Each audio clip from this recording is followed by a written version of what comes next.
All right, let's talk about a Todd Fischer Senior prototype. Another one. So I own the prototype battle that Senior made recently, and absolutely love it. I love prototypes in general. I've got a few prototypes along the way from different makers, and I love them. Today we're going to talk about the prototype Challenger that he made a few years back.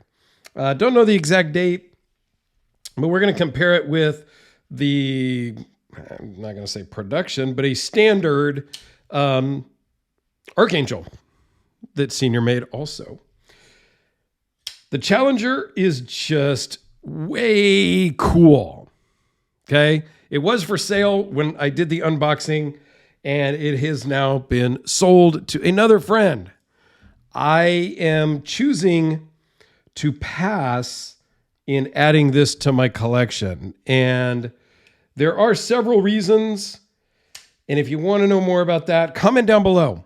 I would love to kind of do a collection discussion, a collection like thought process, things like that. Let me know if you would like to know more about what goes on inside of my little pea brain, and I can do a separate video on that. So let's just dive into the details on this thing because it's pretty awesome. Now, it is the Challenger model based on a 1970 Challenger that Todd Sr. totally built up. It looked awesome. He sent me some pictures. What's great about working with smaller makers, and I don't even know if that's a term that we should use with him. He remembers making this years ago. He's made a couple of dozen of this model. And when I asked him about it, because I didn't know anything about this model, I sent him a picture and said, hey, this is coming to my house, my studio. It's coming to me to film. Can you give me any details? And he did. In about 10 minutes, he rattled off some reasons why he built it, how he built it, and sent me a bunch of pictures of some of the fancier full dress versions that he has made. Okay, it's a liner lock. It is 5 1/4 inches closed, 9 1/16 overall. 3.92 inch blade. It's a big boy. This is a full size knife. It's a full size plus, I would call it. Blade thickness is 0.173. I believe it's 154 cm. I don't know for certain. Two-tone blade, titanium scales, carbon fiber inlays. Weighs in at 8.1 ounces. My Archangel weighs in at 8.2 ounces. Okay. Most of what the Fischers in general make are bigger, heavier, in that quote overbuilt category, right? And it does run on bearings. The action is a little smoother than my Archangel. However, the lockup and stuff is better on my Archangel. There's a tiny bit of stick on this, but it is a prototype. So that's to be expected. One of the things I love about the Challenger over my Archangel is the blued liners. It just gives it a pop. It's super cool. The pocket clip is a little different as well. The Archangel was made first. He went to this skeletonized, if you will, pocket clip after. That's more of a recent thing. This is way early. I've had this for many years.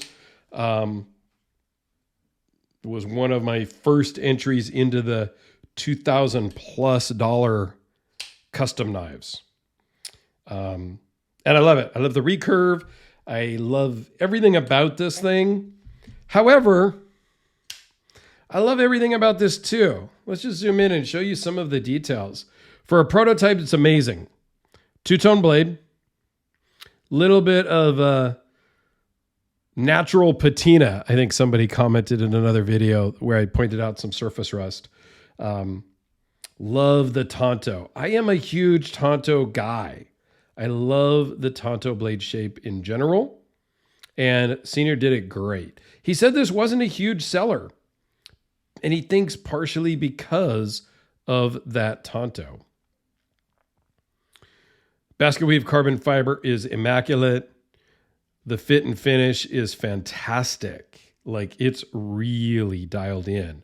And this is an older model. It's done years ago, and it's still perfectly fit. And it's been used. You can see it's been carried. There's a few little, not even dings, but a little bit of wear marks. I love the engine turning on the inside, all hidden hardware. It does say prototype down there and Fischer on the side. If I can get the light to kind of shine. You know what I mean. Prototype is the important part there. So this is a tough one for me not to purchase. Really is. This one is really weighing on me. But I'll go into that in a different video. Especially if you guys want, comment down below, because I don't seem to get enough comments on the videos. You can give it some risk, open it that way if you so choose. Yeah, it very much screams a Fischer. You can see that there is DNA in all of their models, whether it's Todd, Frank, or TJ, Todd Jr. They all have a lot of DNA in them and a lot of similarities, which I love. Okay, so this one is sold. You will see that going to a new owner shortly. Here it is with the Sharpie. Give you just a couple of size comparisons here. The Q36 SS, another knife that I absolutely love. This would be my one and only. I did a video on that recently as well. Go check out that video if you haven't already. We're talking customs. We're talking, higher end. I got to pull out the Hellraiser. Is it the most utilitarian? Yes and no. But something about it just really speaks to me. This blade shape, the style of the knife, everything about it. And there's a lot that speaks to me about this knife as well. I am selling it to somebody in the family, in the Fischer family, not the blood family, but the Fischer family. So there is the possibility that it comes back to me at some point. And yeah, I think that's a very distinct possibility because it really does fit my collection, but that's for a different video. I'm not going to bore you guys with that. If you want to see that video, comment down below. I will do a follow-up video on the collecting mentality, and that's a different video. There you go. Quick look at the Todd Fischer Sr. Challenger prototype.